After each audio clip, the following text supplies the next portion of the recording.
I wonder what it will look like in 100 years. I wonder what it'll look like in 200 years. If I put the ingredients in place now, can I get it to be a life source in 200 years?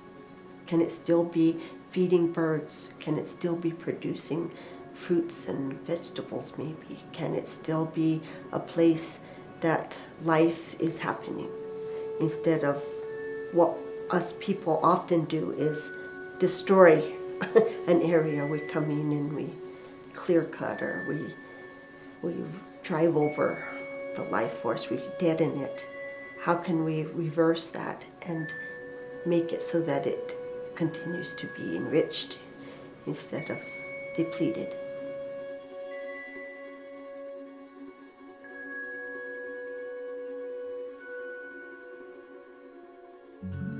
Biak Gindi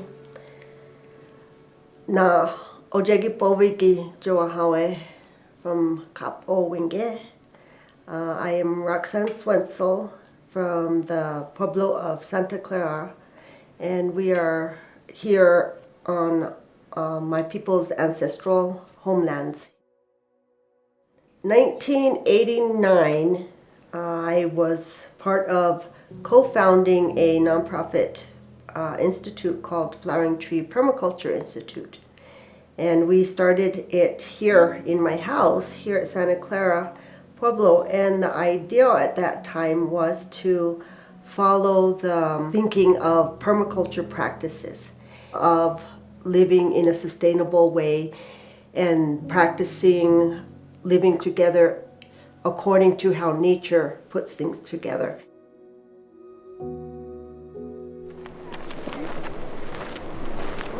This is pretty much what we started with. And I mean, now we're getting more little organic matter, but it's basically sand. It has very little life force in it. And so we were wanting to start planting things in this kind of environment. Pretty harsh, pretty hot, pretty cold, pretty windy. Not very nice for any life. And what we had here was a driveway that had been very abused and driven over for a long time.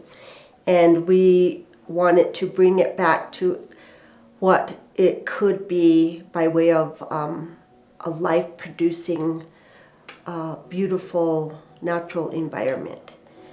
So first thing we did here was we went and got what we could find, which was rocks.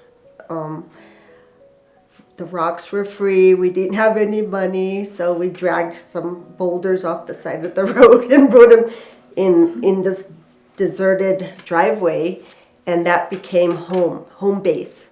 You know, it could be a rock this big or it could be a rock this big. It didn't matter. It was like somewhere it started. And once you have that rock there, then you have the back side of the rock, and you have the front side of the rock, and the east side and the west side of the rock, and now you have a whole environment that can begin.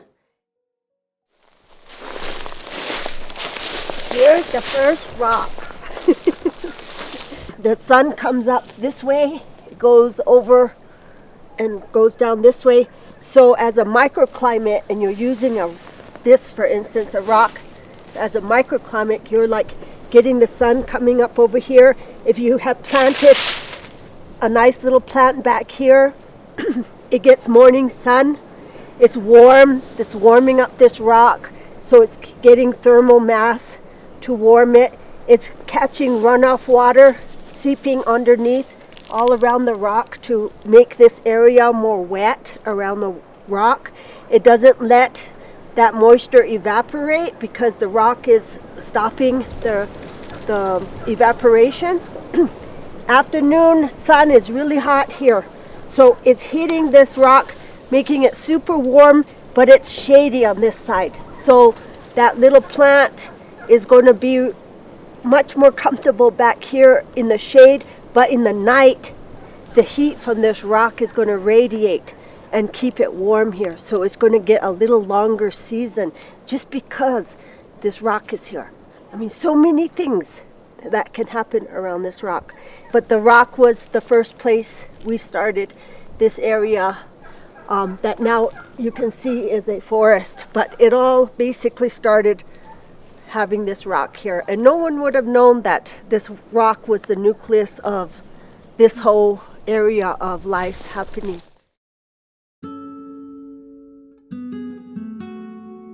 Wherever you are able to put your foot on the ground and begin, spend some time just observing. For me, I always introduce myself to the place and listen, because it's talking to you back if you listen.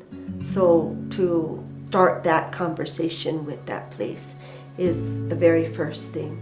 And it'll tell you what it needs if you listen, if you pay attention. It'll tell you it needs more water. I'm not growing things very well. Then you can go, what can I do to help? It's that small. It's a very personal interaction.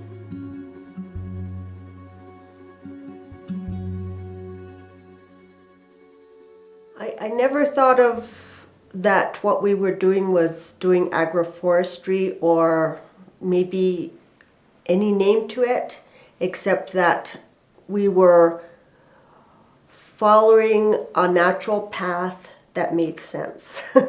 One of the trees that we found that was very hardy was the black locust. And we chose the black locust to sort of be one of our pioneer plants, because not only does it is it tough and drought tolerant, it also is a legume, so it like fixes nitrogen. It produces a lot of foliage, so it'll drop a lot of leaves in the fall and start to create a mulch, which will turn into soil, and we could feed it to livestock and the critters around. We made these terraces that will sort of stop the erosion happening. And early on, before all of this tree growth, this was our front garden. We had a lot of tomato plants here, chilies, because it was a hot spot. Now it's a dark, cold place, but it's still holding the hill up. Over here you get an embarrassing amount of chives. Chives grow really well here, and I use them year-round. They're a wonderful herb to come put in your soups or salads. This currant here is doing pretty good. My apple tree, planted this apple tree and had grafted 3 varieties onto the main stalk. So I actually can come to this one tree and pick 3 different kind of apples off of it. And it's done pretty good. Underneath it, we have another peach tree that's growing. That's a baby from this peach tree. But I liked where it was, so I let it grow into a bigger tree, and it will eventually replace this older one over here. The apple tree, I prune it to stay low so I can get to the apples. Underneath you can see a beehive. One of the beehives, I have several beehives that help pollinate and roam around. Got some flowers coming out of here, some wood we still need to collect. Like in the natural world, how everything is webbed together, it's a relationship. We don't live isolated. No, nothing does.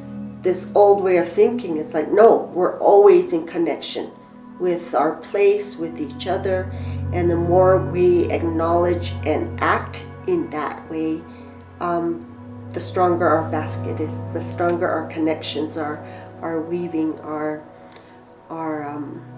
interaction. That rock doesn't just have one plant on this site. Now it's got birds, now it's got rabbits jumping by, now it's got, many things interacting.